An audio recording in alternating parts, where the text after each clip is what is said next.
Hi! Hello! నమస్తే. అస్సలాముఅలైకుం. అందరూ ఎలా ఉన్నారు? అందరూ బాగుండాలని కోరుకుంటున్నాను. ఈరోజు లంచ్ బాక్స్ రెసిపీ అండి. పిల్లల కానుంచి పెద్దల వరకు ఎంతో ఇష్టంగా తింటారు. ఎంతో హెల్తీ అయిన ఫుడ్ కూడా. మళ్ళీ ఈ వీడియో ఎక్కడ స్కిప్ చేయకుండా వీడియో లాస్ట్ వరకు వాచ్ చేయండి. Welcome back to Ghouse Rauf YouTube ఛానల్‌కు.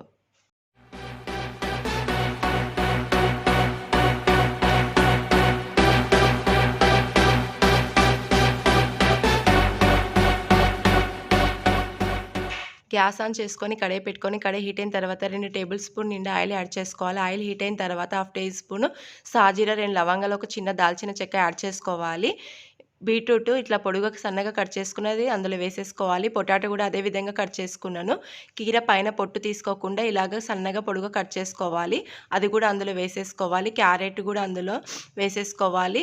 ఆనియన్స్, పచ్చిమిరపకాయలు, 2 టమాటాలు అన్నీ 2 తీసుకున్నానండి. ఈ విధంగా పొడుగా సన్నగా కట్ చేసుకొని అందులో యాడ్ చేసేసుకోవాలి.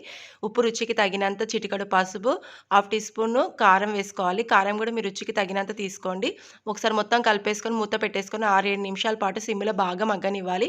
అప్పుడు వెజిటబుల్స్ మొత్తం మంచిగా మగ్గిపోతాయి ఈ విధంగా.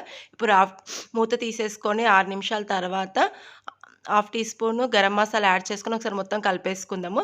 కలుపుకున్నదంతా పక్కకు జరిపేసుకొని అల్లం వెల్లుల్లి పేస్ట్ వేసుకోవాలి హాఫ్ టీ స్పూన్ వరకు.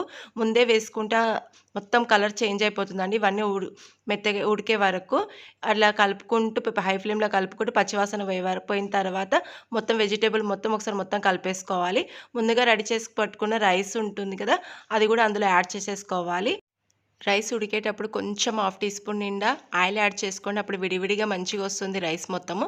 మొత్తం అందులో వేసేసుకొని ఒకసారి బాగా కలిపేసుకొని మూత పెట్టేసుకొని 2, 3 నిమిషాల పాటు మీడియం ఫ్లేమ్‌లో పెట్టుకొని ఆవిరొచ్చే వరకు ఉంచుకోవాలి అలాగే. ఇప్పుడు 2, 3 నిమిషాలు అయిన తర్వాత మూత తీసేసి చూద్దామండి. ఎంత చక్కగా ఆవిరి కూడా వచ్చేసింది. చూడండి ఎంత కలర్‌ఫుల్‌గా కనబడుతుందో. ఎంతో హెల్తీ అయిన లంచ్ బాక్స్ రెసిపీ రెడీ అయిపోయింది.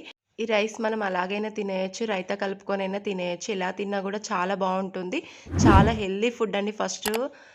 ఒకసారి పిల్లలకి లంచ్ బాక్స్‌లో ఇలా చేసి ఇవ్వండి. చాలా బావుంటుంది. అలాగే వీడియో నచ్చినట్లయితే ఒక లైక్ అయితే ఇవ్వండి. ఫస్ట్ టైం ఎవరైనా ఛానల్ చూసే వాళ్ళు ఉంటే లైక్, షేర్, సబ్స్క్రైబ్ చేసుకొని బెల్ ఐకాన్ క్లిక్ చేయండి. మళ్ళీ ఇలాంటి ఈజీ రెసిపీస్ కావాలంటే సబ్స్క్రైబ్ చేసుకోవడం మర్చిపోవద్దు. ప్లీజ్ సపోర్ట్ చేయండి నా ఛానల్‌ని.